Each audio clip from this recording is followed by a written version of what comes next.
आचार्य चाणक्य ने अपनी नीति शास्त्र में कई बातों पर अपना अलग मत दर्शाया है। दुनिया उन्हें कौटिल्य के नाम से भी जानती है। आचार्य की भिन्न भिन्न विषयों पर बनाई नीतियां आम लोगों के जीवन को स्पर्श करती हैं, उन्हें प्रभावित और प्रेरित करती है।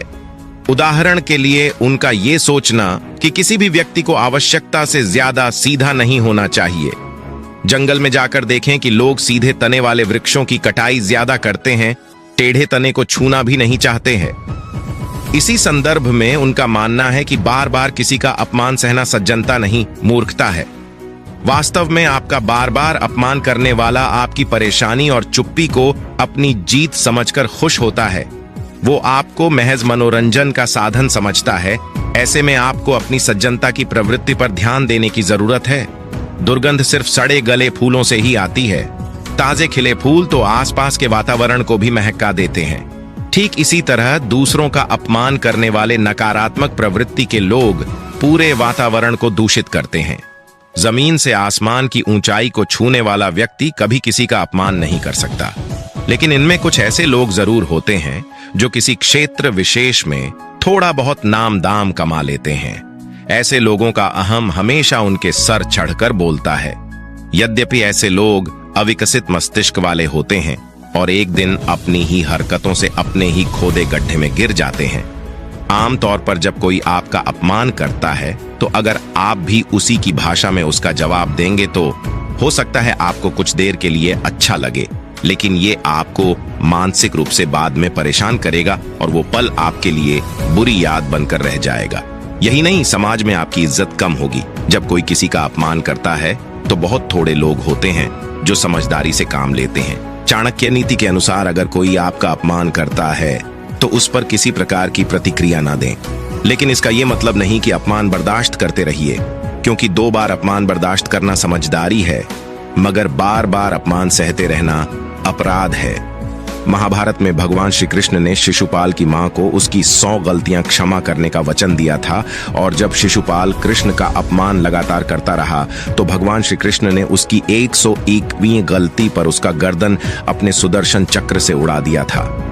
आपने भी देखा होगा कि राह चलते हाथी पर कुत्ते भौंकते हैं, मगर हाथी अपने रास्ते चलता रहता है, उसे कोई फर्क नहीं पड़ता। लोग कुत्तों की ही खिल्ली उड़ाते हैं। लोग आपके व्यक्तित्व से नहीं, कर्म से प्रभावित होते हैं। आपका कर्म ही आपके व्यक्तित्व की शान बढ़ाता है।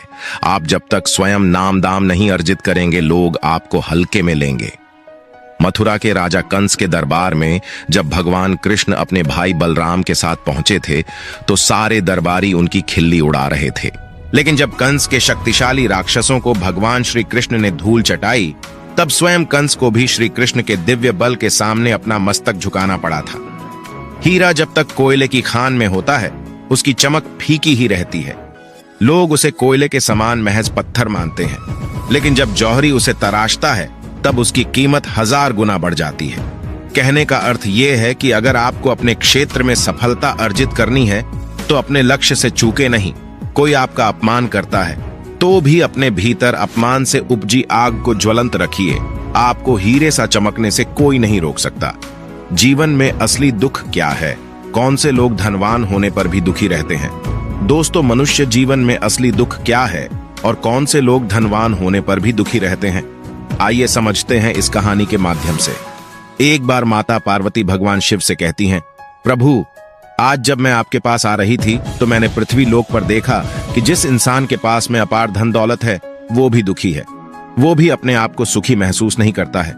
वही जिसके पास में धन दौलत नहीं है वो भी भगवान को पूछता है, प्रभु तुमने मुझे इतना दुख क्यों दिया है? प्रभु, अब मैं ये जानना चाहती हूँ कि कौन से लोग धनवान होने पर भी दुखी रहते हैं और इंसान के जीवन में दुख का असली कारण क्या है और स्त्री को पूजनीय क्यों माना गया है।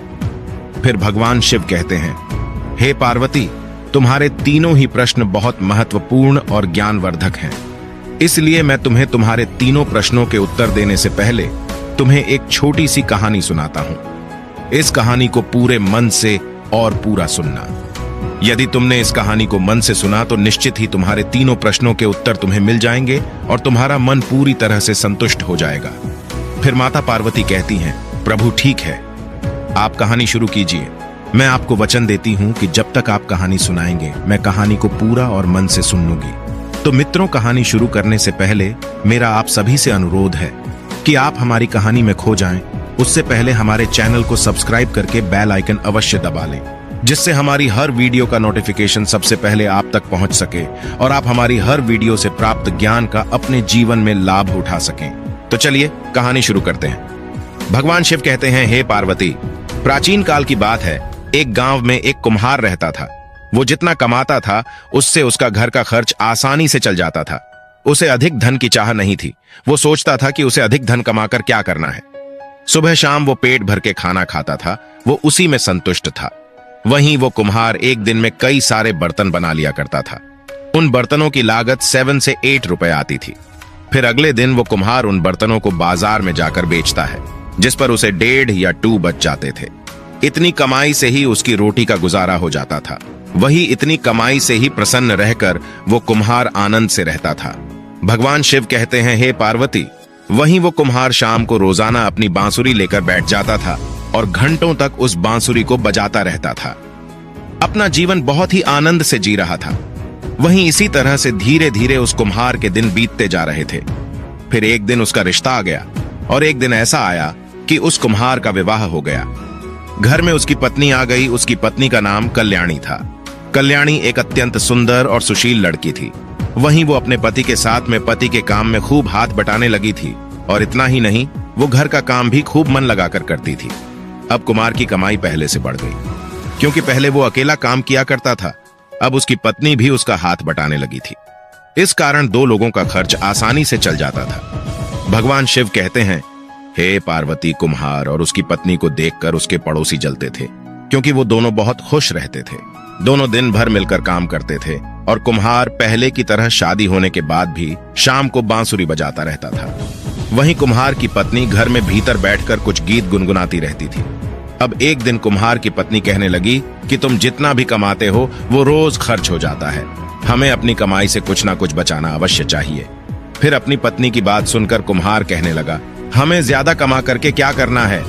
ईश्वर ने हमें इतना कुछ दिया है, मैं इसी से संतुष्ट हूँ। चाहे छोटा सा ही सही, पर हमारा अपना घर भी है और हम इतना कमा ही लेते हैं कि दोनों वक्त पेट भर के भोजन कर लेते हैं और हमें क्या चाहिए।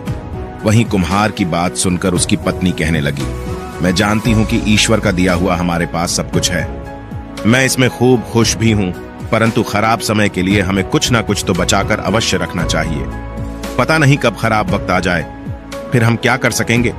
वहीं कुम्हार को अपनी पत्नी की बात ठीक लगी और दोनों पहले से अधिक मेहनत करने में लग जाते हैं। वहीं कुम्हार की पत्नी सुबह 4 बजे उठकर काम में लग जाती थी, लेकिन फिर भी दोनों अधिक बचत नहीं कर पाते थे। दोनों ने फैसला किया कि इस तरह अपना सुख चैन खोना उचित नहीं है और वो दोनों फिर पहले की तरह मस्त रहने लगे। भगवान शिव कहते हैं, हे पार्वती, उधर उस कुम्हार और उसकी पत्नी का व्यवहार देखकर, उनकी मेहनत को देखकर, उनके दुख को देखकर, उनके मन के संतोष को देखकर माता लक्ष्मी ने भगवान विष्णु से कहा कि आप अपने भक्तों पर कृपा करो। ये कुम्हार कितना गरीब है। रात दिन पति पत्नी दोनों मेहनत करते हैं, जिससे अपना केवल गुजारा ही कर पाते हैं। उनके मन की एक इच्छा है कि यदि कभी बुरा वक्त पड़ गया तो वो क्या करेंगे। इसीलिए रात दिन मेहनत करके कुछ इकट्ठा करना चाहते हैं, फिर भी वो इकट्ठा नहीं कर पा रहे हैं। यदि इन पर आपकी कृपा हो जाए तो इनको कुछ दे दो, जिससे इनके पास में कुछ बुरे वक्त के लिए धन जमा हो सके। वहीं लक्ष्मी जी की बात सुनकर भगवान विष्णु ने उस कुम्हार और उसकी पत्नी पर कृपा की। फिर एक दिन कुम्हार बर्तन बेचकर बाजार से घर लौट रहा था। वो थके पैरों खेतों से गुजर रहा था कि अचानक उसकी निगाह एक लाल मखमली थैली पर पड़ी थी। उसने उसे उठाकर देखा तो उसके आश्चर्य का ठिकाना नहीं रहा, क्योंकि थैली में सोने के सिक्के भरे थे। वहीं उस कुम्हार ने सोचा कि ये थैली जरूर किसी की गिर गई है, जिसकी थैली हो उसी को दे देनी चाहिए। वहीं उस कुम्हार ने चारों तरफ निगाह घुमाई, मगर दूर दूर तक उसे कोई दिखाई नहीं दिया। फिर उसने ईश्वर का दिया हुआ इनाम समझकर उस थैली को उठा लिया और अपने घर आ गया। भगवान शिव कहते हैं, हे पार्वती, घर आकर कुम्हार ने अपनी पत्नी को सारा किस्सा सुनाया तो उसकी पत्नी ने ईश्वर को धन्यवाद दिया। वहीं कुम्हार ने कहा, तुम कहती थी कि हमें बुरे समय के लिए कुछ बचाकर रखना चाहिए, सो ईश्वर ने बुरे समय के लिए हमें उपहार दिया है। वहीं कुम्हार की पत्नी कहने लगी, वास्तव में आप सही कहते हैं, मुझे भी ऐसा ही लगता है, लेकिन हमें ये मोहरें कितनी है, इन्हें गिन कर देखना चाहिए। फिर तो कुम्हार और उसकी पत्नी उन सोने की मोहरों को गिनने के लिए बैठ गई। भगवान शिव कहते हैं, हे पार्वती, जब कुम्हार और उसकी पत्नी ने उन सोने की मोहरों को गिना तो वो पूरी 99 मोहरें थी। वहीं दोनों खुश होकर विचार विमर्श करने लगे। कुम्हार की पत्नी बोली, इन्हें हमें बुरे समय के लिए रख देना चाहिए, फिर कल को हमारा परिवार बढ़ेगा तो खर्च भी बढ़ेंगे। वहीं कुम्हार बोला, पर 99 की गिनती गलत है, हमें इन मोहरों को पूरा 100 कर लेना चाहिए और इन्हें बचा कर रखना चाहिए। पर एक बात समझ नहीं आती कि सोने के 99 रुपए तो हमें ईश्वर ने उपहार समझकर दे दिए, पर सोने का 1 रुपया कमाना बहुत कठिन है। जब 1 रुपया हम और कमा लेंगे तब ये पूरे 100 होंगे जाएंगे और 99 का चक्कर समाप्त हो जाएगा। वहीं दोनों ने दृढ़ निश्चय किया कि इसे पूरा करके ही रहेंगे। वहीं कुम्हार और उसकी पत्नी ने फिर दोगुनी चौगुनी मेहनत से काम करना शुरू कर दिया। कुम्हार भी बर्तन बेचने सुबह ही निकल जाता था, फिर देर रात तक घर लौट कर आता था। इस तरह दोनों लोग थक कर चूर हो जाते थे। वहीं कुम्हार थका होने के कारण अब बांसुरी भी नहीं बजा पाता था। वो भगवान का भजन भी नहीं कर पाता था, क्योंकि वो 99 को छोड़कर 100 के चक्कर में पड़ गया था। इस प्रकार दिन रात मेहनत करने की वजह से उस कुम्हार और उसकी पत्नी के पास में इतना समय नहीं बचता था कि कुम्हार बांसुरी बजा सके और उसकी पत्नी गीतों को गुनगुना सके। कुम्हार को बांसुरी बजाने की फुर्सत नहीं थी तो उसकी पत्नी को गीत गुनगुनाने की फुर्सत नहीं थी। वही वो दोनों काम में इतने ज्यादा व्यस्त होते गए कि आस पड़ोस मोहल्ले में भी कहीं नहीं जा पाए थे और दिन रात एक करके दोनों लोग एक एक पैसा जोड़ रहे थे। इसके लिए उन्होंने 2 वक्त के स्थान पर 1 वक्त भोजन करना शुरू कर दिया, लेकिन फिर भी सोने के 100 पूरे नहीं हो पा रहे थे। भगवान शिव कहते हैं, हे पार्वती, इस प्रकार यूं ही 3 महीने बीत गए। वहीं कुमार के पड़ोसी खुशहाल रहने लगे कि उनके यहाँ पर जरूर कोई परेशानी है, जिसकी वजह से ये कुम्हार और इसकी पत्नी दिन रात मेहनत करते रहते हैं और थके थके रहते हैं। वहीं किसी तरह 6 महीने बीतने पर उस कुम्हार और उसकी पत्नी ने 100 पूरे कर लिए। जब 100 पूरे हो जाते हैं तो कुम्हार और उसकी पत्नी को पैसे जोड़ने का लालच बढ़ जाता है और फिर दोनों सोचने लगते हैं कि इन 100 से भला क्या होगा, हमें 100 और जोड़ने चाहिए। अगर 100 और जुड़ गए तो हम कोई व्यापार शुरू कर देंगे और फिर हमारे दिन सुख से बीतेंगे। भगवान शिव कहते हैं, हे पार्वती, इस प्रकार उन्होंने आगे भी मेहनत जारी रखी। इधर पड़ोसियों की बेचैनी बढ़ती जा रही थी। फिर एक दिन पड़ोस की एक महिला ने फैसला किया कि वो कुम्हार की परेशानी का कारण जानकर ही रहेगी कि आखिरकार ये रात दिन मेहनत क्यों करते हैं, इन पर ऐसी क्या मुसीबत आ पड़ी है।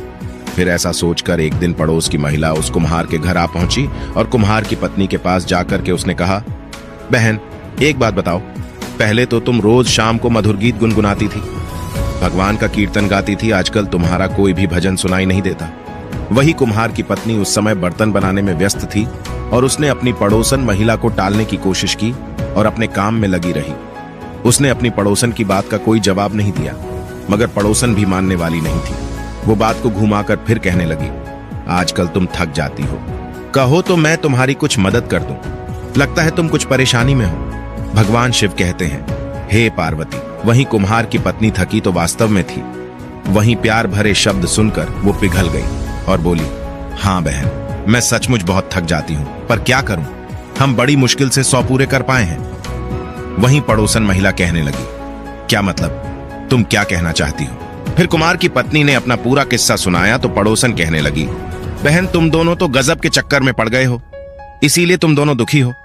तुम्हें इस चक्कर में नहीं पड़ना चाहिए। जो भी इस चक्कर में पड़ जाता है वो जीवन भर दुखी रहता है, उसके मन को कभी शांति नहीं मिलती है। ऐसा इंसान जो इस चक्कर में पड़ जाता है वो कहीं का नहीं रहता है, उसका सुख चैन पूरी तरह से छिन जाता है। वहीं कुम्हार की पत्नी आश्चर्य व्यक्त करते हुए कहने लगी, बहन, मैं तुम्हारी बात नहीं समझी, तुम किस चक्कर की बात कर रही हो, हम दोनों किस चक्कर में पड़ गए हैं। वहीं पड़ोसन कहने लगी, बहन, मैं तुम्हें साफ साफ बताती हूं, तुम और तुम्हारे पति दोनों 99 के चक्कर में पड़ गए हो। इन 99 के चक्कर से जो निकल जाता है वही सुखी जीवन जीता है, अन्यथा सारे जीवन इंसान दुखी रहता है। भगवान शिव कहते हैं, हे पार्वती, तुम्हारा पहला प्रश्न था, कौन से लोग धनवान होने पर भी दुखी जीवन जीते हैं। तो समझ लो, जिस इंसान के मन में संतोष नहीं होता और 1 का 2 करने के चक्कर में लगा रहता है, यानी 99 के चक्कर में पड़ा रहता है, 99 को 100 करने के चक्कर में पड़ा रहता है, ऐसा इंसान कितना भी धनवान होने पर उस कुम्हार और उसकी पत्नी की तरह जीवन भर दुखी रहता है। इसलिए इंसान को कभी एक का दो करने के चक्कर में नहीं रहना चाहिए। इस चक्कर को छोड़कर और जो भी है उसी में सुखपूर्वक जीवन व्यतीत करना चाहिए।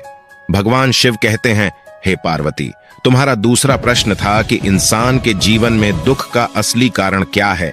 तो समझ लो, इंसान के जीवन में दुख का असली कारण उसकी तृष्णा है, यानी किसी भी चीज की ज्यादा तेज इच्छा है। सुखी जीवन जीने के लिए किसी भी चीज से ज्यादा उम्मीद नहीं रखनी चाहिए और मन की इच्छा को रोक कर रखना चाहिए, क्योंकि एक इच्छा दूसरी इच्छा को जन्म देती है और इस प्रकार से इंसान इस 99 के चक्कर में फंसा रहता है, एक का दो करने के चक्कर में फंसा रहता है और उसकी इच्छाओं का कभी अंत नहीं होता है। यही उसके जीवन का असली दुख का कारण है। अंत में भगवान शिव कहते हैं, पार्वती, तुम्हारा तीसरा प्रश्न था कि स्त्री पूजनीय क्यों होती है। तो समझ लो, एक बार सत्यभामा ने श्री कृष्ण से पूछा, मैं आपको कैसी लगती हूं? तो श्री कृष्ण ने कहा, तुम मुझे नमक जैसी लगती हो। वही सत्यभामा इस तुलना को सुनकर क्रोधित हो गई। तुलना भी की तो मेरी किससे की?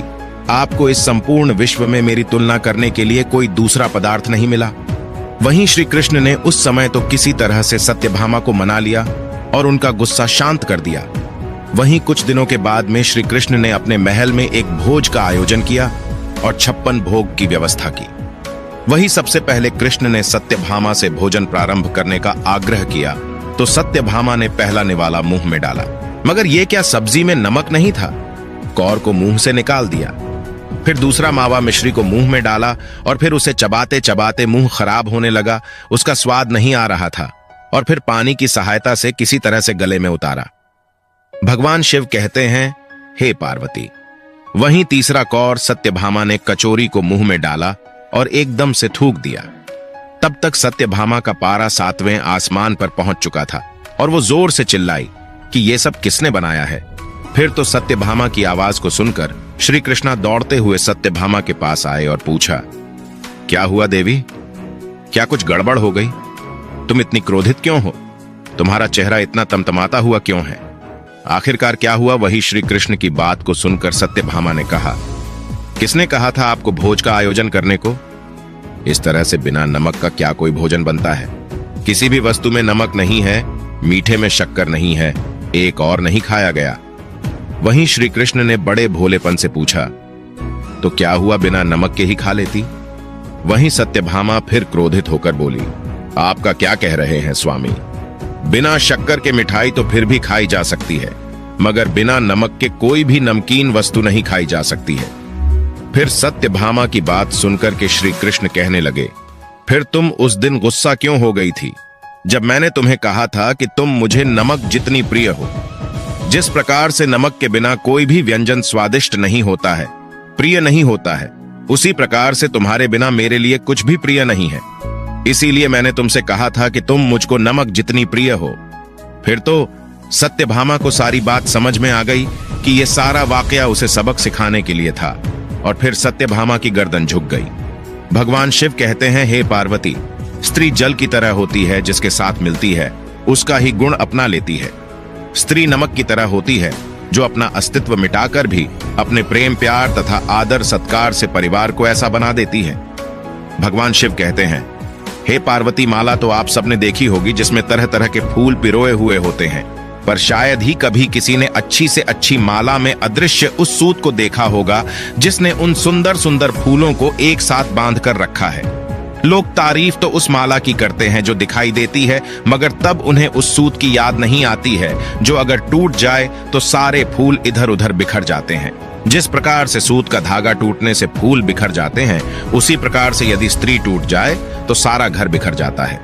एक स्त्री ही ऐसी है जो घर को बांध कर रखती है, घर को स्वर्ग बना देती है। स्त्री उस सूत की तरह होती है जो बिना किसी चाह के, बिना किसी कामना के, बिना किसी पहचान के अपना सर्वस्व खोकर भी किसी के जान पहचान की मोहताज नहीं होती।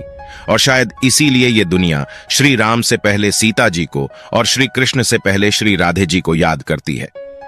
स्त्री पूजनीय इसलिए होती है कि उसे अपने को विलीन करके पुरुषों को संपूर्ण करने की शक्ति भगवान ने केवल स्त्रियों को ही दी है, इसलिए स्त्री को पूजनीय माना जाता है। भगवान शिव की बात सुनकर माता पार्वती कहती हैं, प्रभु वास्तव में इंसान के जीवन में दुख का असली कारण है। उसके मन का संतुष्ट न होना है, उसका 99 के चक्कर में पड़े रहना, 1 का 2 करने के चक्कर में पड़े रहना। वहीं पार्वती आगे कहती हैं कि हर इंसान को स्त्री का सम्मान करना चाहिए, क्योंकि स्त्री घर की लक्ष्मी होती है। वो घर को स्वर्ग बना देती है। जिस घर में स्त्री का सम्मान नहीं होता, वो घर नर्क के समान होता है और लक्ष्मी कोसों दूर चली जाती है। तो मित्रों, यदि आपको वीडियो पसंद हो तो आप हमारे चैनल को सब्सक्राइब करें और भगवान शिव और पार्वती के लिए एक लाइक करना ना भूलें।